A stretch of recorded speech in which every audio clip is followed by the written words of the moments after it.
السلام علیکم ورحمۃ اللہ وبرکاتہ۔ میں جناب بیرسٹر اسد الدین اویسی صاحب کا تہ دل سے شکر گزار ہوں کہ آپ یہاں آئے۔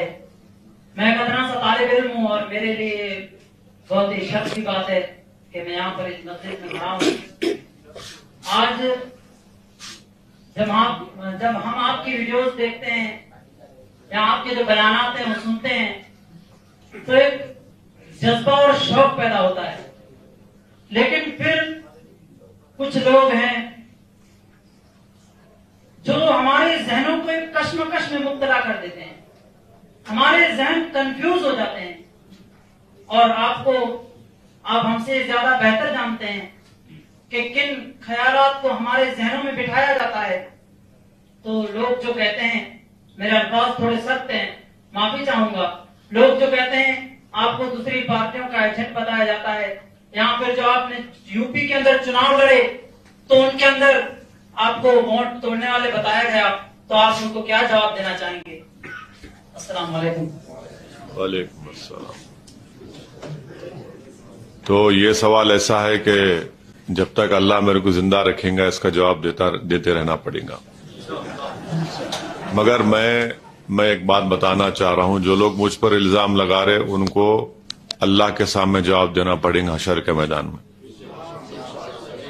میں تو یہ جواب دے دوں گا آپ کو، مگر جو الزام مجھ پہ لگا رہے ان کو اللہ کے سامنے یہ بتانا پڑے گا۔ تو اب اس سے بڑھ کے بات میں کیا کر سکتا ہوں؟ میں بار بار کہہ رہا ہوں کہ ہاں میں ایک سیاسی پارٹی ہوں، میں ایک سیاسی پارٹی کا ممبر ہوں، الیکشن لڑنا میرا کام ہے۔ میں کوئی انجمن تدفین اور تکفین کا تو نمائندہ نہیں ہوں، نہ میں کوئی ایک NGO چلاتا ہوں، میں ایک سیاسی پارٹی کا نمائندہ ہوں، میرا کام الیکشن لڑنا ہے۔ اور اگر میرے الیکشن لڑنے سے میں الیکشن اس لیے لڑتا ہوں کہ میں جیتوں، کوئی پارٹی لڑتی ہے جیتنے کے لیے، تو کوئی ہارے گا کوئی جیتے گا، وہ مقصد نہیں ہوتا کسی کا بھی۔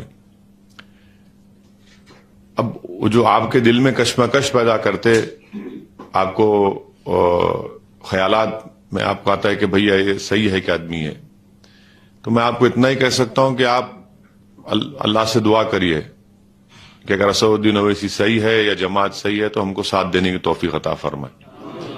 اس سے بڑھ کے تو میں کچھ نہیں کر سکتا نا، کہ کیونکہ کیا ہے کہ اگر میری تقریر سن کے آپ کو اچھا لگتا ہے اور اس کے بعد آپ کے دل میں یہ وسوسے آتے ہیں تو اس کا تو حل صرف کسی کے انسان کی بس کی بات نہیں ہے کسی کے دل کو راغب کیا جائے، یہ تو اللہ کا کرم ہونا پڑتا۔ تو میں تو کوشش کر رہا ہوں، کوشش کرتے رہوں گا۔ اور رہا سوال ان لوگوں کا، تو یہ لوگ جو ہے یہ لوگ نہ کھل کر مسائل کو بات کرتے ہیں مسلمانوں کی، نہ مظلوم عوام کی، نہ دلتوں کی۔ یہ ایسے لوگ ہیں جو ان کا خود اس میں کوئی مقصد لگتا ہے میرے کو، کہ وہ یہ نہیں چاہتے کہ مظلوموں کو، غریبوں کو ان کا حق ملے۔ وہ یہ چاہتے ہیں کہ اپنی اجارہ داری ان کی چلتی رہے۔ میرا ایک ہی سوال ہے کہ جب لوک تنتر میں ہم رہتے ہیں، جمہوریت میں ہم رہتے ہیں، تو ہم کو اپنی آواز کو پیدا کرنا ضروری ہے، اور اس میں کوئی بری بات نہیں ہے۔ ہر آدمی، ہر پارٹی کے نمائندے اپنے اپنے لوگوں کو، اپنی برادری کو، اپنی ذات کو، اپنی کاسٹ کو وہ آگے لے کر بڑھتے ہیں۔ تو اب اس میں اس پر کوئی انگلی نہیں اٹھاتا ہے۔ اب جیسا ہی مسلم اقلیت یا الپ سنکھیک سماج کی بات آتی ہے تو سب کا بولنا یہ ہے کہ آپ لوگ صرف مشاعرہ کرنا، ایک قوالی کا پروگرام کر لینا، اور الیکشن آیا تو سیکولرزم کے نام پہ ہم کو ووٹ ڈال دینا۔ ہم یہ بول رہے ہیں کہ بھئی ہمارے مسائل بہت ہیں، زندگی اور موت سے لے کر ہمارے مسائل ہیں، وہ مسائل کو حل کون کرے گا؟ تو اور اس بات کو آپ ذہن نشین کر لیجئے کہ آپ میں اور ہم میں اتنی طاقت نہیں ہے کہ ہم کسی سرکار کو یا کسی پارٹی کو سرکار میں آنے سے روک سکیں۔ ہم میں اتنی صلاحیت ہے کہ ہم اپنے ووٹ سے برادران وطن کے ساتھ لے کر ہم اپنے نمائندوں کو کامیاب کر سکتے ہیں. تو میرا بولنا اتنا ہی ہے. اور جو لوگ یو پی کے تعلق سے بولتے ہیں، یہ بات سچ ہے کہ 90% اتر پردیش کے مسلمان نے اپنا ووٹ سماجوادی کو دیا. اس میں کوئی انکار نہیں کر سکتا. مگر حاصل کیا ہوا میرے کو بتائیے. میں تو اتر پردیش کے ودھان سبھاؤں کے چناؤ کے سلسلے میں میرے خیال سے کم سے کم 150 سے زیادہ اللہ نے مجھے موقع دیا تقاریر کرنے کا، پارٹی کے لیے انتخابی مہم چلانے کا. میری ہر تقریر کو اٹھا کے دیکھ لیے، چاہے وہ 10 منٹ کی ہو یا آدھے گھنٹے کی ہو. میں یہ بار بار بول رہا تھا کہ آپ ان کو نہیں روک پائیں گے، بی جے پی کو. تو میرے کو بولتے تھے دیکھو ملا ہوا ہے. میں اگر میں جھوٹ بولوں گا تو کیا ملا ہوا نہیں ہوں کیا؟ میں سچائی کو بیان کر رہا تھا. دیکھو آپ نہیں روک پائیں گے، آپ اپنے نمائندے کو کامیاب کر لو. مگر آپ عالم دین ہے، میں یہاں بیٹھ کر نہیں بول سکتا نا کہ ہدایہ کی پہلی جلد میں کیا لکھا ہوا ہے. وہ تو عالم دین بولیں گے. اب حنفی مسلک کا معاملہ آئے گا تو وہ عالم دین بیان کریں گا، سعودی اویسی کیا بیان کریں گا. فتوا دینا ہے دین کے وہ آپ دیں گے. مگر سیاست کا میں طالب علم ہوں. ہم اس بات کو دیکھ رہے تھے، محسوس کر رہے تھے کہ یہ نہیں ہونے والا ہے. مگر مجھ پہ انگلی اٹھا دیے، بولے دیکھو ابھی سے بول رہا ہے. اب جب نتیجے آ گئے 10 مارچ کو تو اس کے بعد کیا بول رہے ہیں، سب خاموش ہو گئے. الیکشن جب آتا نا تو اب الیکشن اب گجرات کا آئے گا تو ہم میں سے ہی لوگ کھڑے ہو جائیں گے اور وہی پرانا جملہ ڈائلاگ بولیں گے، زندگی موت کا مسئلہ ہے. ابھی زندگی موت کا مسئلہ پھر چناؤ کے بعد ختم ہو جاتا ہے کیا؟ تو اسی لیے ہم کہہ رہے ہیں کہ آپ کو اپنے نمائندوں کو کامیاب کرنا ہے، آپ کو اپنے ووٹ کی اہمیت دکھانا ہے.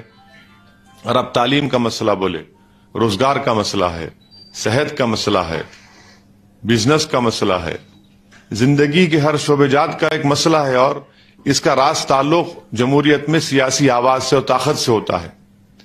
تو اس لیے میری آپ تمام سے گزارش ہے کہ آپ ان باتوں پر غور کریے. اور یقیناً جمہوریت میں ہر ایک کو اختیار تنقید کرنے کا. میں تنقید ہوگی، تنقید کو ہم قبول بھی کرتے ہیں. اگر ایسی تنقید ہو جس میں ہماری اصلاح ہو سکے تو مجھے قابل قبول ہے.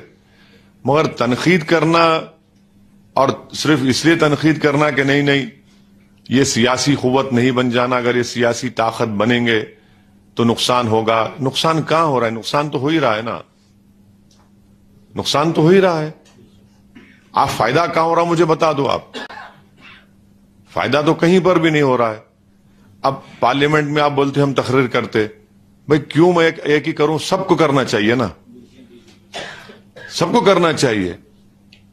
اگر کل اللہ سبحانہ تعالیٰ کے پاس سب کو جانا ہے، کل میں بھی چلے جاؤں گا تو کیا کریں گے آپ لوگ؟ وہ یاد کریں گے کہ ارے ایک آدمی تھا بولنے والا، اب کوئی نہیں ہے. یہ تو بات نہیں ہے نا. آپ کو پیدا کرنا ہے، آپ کو کسی کو اپنا نیتا بنا کر بھی جانا ہے. اور الحمدللہ یہ امت کسی کے فرد کی محتاج تھی نہ کبھی رہے گی انشاءاللہ تعالی. اگر میں اچھا کام نہیں کروں گا اللہ مجھ سے بہتر کسی کو کام کرانے لگائے گا.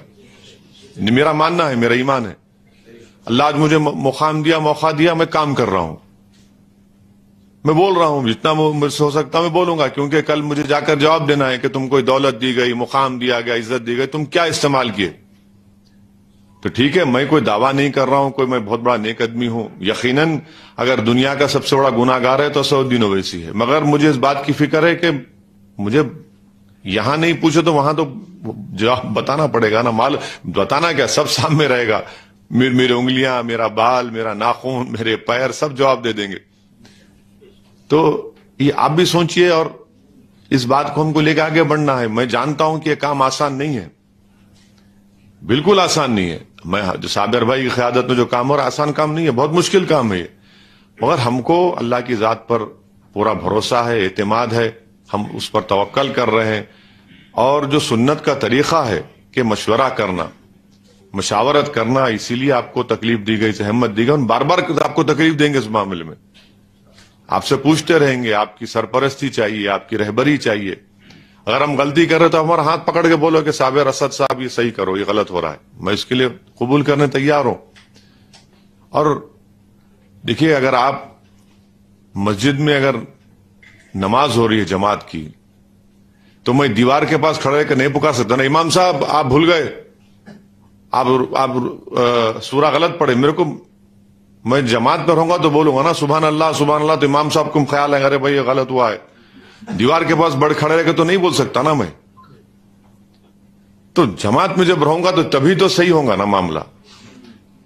تو اسی لیے آپ سے گزارش ہے کہ آپ اس پر غور فرمائیے، اور یہ ہمارے خلاف لوگ بولتے ہیں ان کا اختیار ضرور ہے، مگر ہم یہ بول رہے ہیں کہ صرف اگر میرے خلاف بولنے سے فائدہ ہو رہا ہے تو اس کا حل کیا ہے بتاؤ، پھر آپ حل بھی تو نہیں بتاتے، پھر آپ بولتے نہیں سب ایک ہی حمام میں سب ننگے ہیں، تو پھر بھائی کس کے پاس کپڑے پہنے اس کو پکڑ لو نا، آپ وہ بھی نہیں کرنا چاہتے۔ بھائی میں یہ بول رہا ہوں کہ یہ چیز ہے، میں یہ حل بتا رہا ہوں، یہ طریقہ بتا رہا ہوں۔ اگر آپ بولیں گے نہیں سب بیکار ہے تو کیا کرنا، گھر کے در و دیوار کو بند کر کے بیٹھ جانا ہاتھ میں تسبیح لے کے، ایسا تو نہیں ہو سکتا ہے نا، آپ کو گھر کے باہر بھی جانا ہے، گھر کے باہر ہمارے مسائل ہیں، تو ان چیزوں پر آپ غور فرمائیے۔